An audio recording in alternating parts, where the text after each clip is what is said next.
Okay, now let's understand how select command works in MySQL.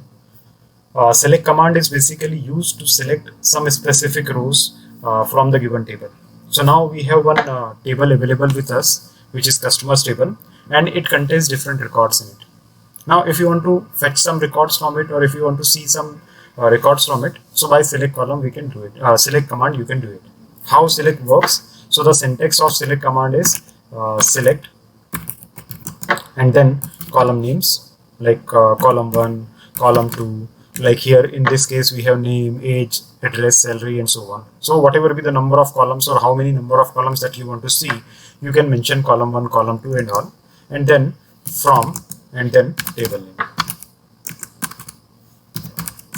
name, right?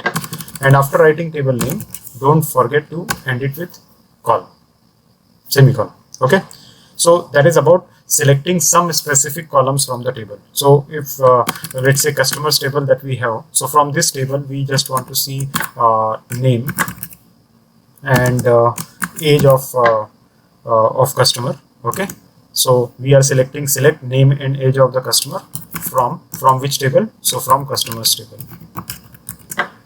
Okay, so just press enter and you can see name and age are populating. So that is something you will get if you are going to select some specific columns. Okay, but many a time what happens that in your SQL table you have a lot of columns available. Let's say 50 columns you have in a table. So if you have 50 columns available in the table and you want to see all the columns which are available in the table, so you have to write all the name of all the 50 columns. That will be really humongous task and unfair to us. So to avoid that problem, what we have done, we can use a special thing which is called as star. So if you are mentioning star instead of field names, then star indicates that, hey system, select all the columns from the table. So from customers, right? So if you are mentioning star means select all the columns from it. And then if you are running it, so you can see all the columns which are being shown from it. Alright, so this is how you can use select command. Now in the select command, you can do one more variation as well. Many a time what happens, you have a database table and in that database table there are a lot of entries in it.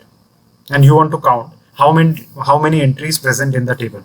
So if you want to count how many entries present in the table, then what you can do, select and then you can put count star and then from and then table name. So table name is customers. Okay, and then press enter. So it is going to give you the count of number of records which are present in the table. All right, so this is how you can use select queries. Thank you.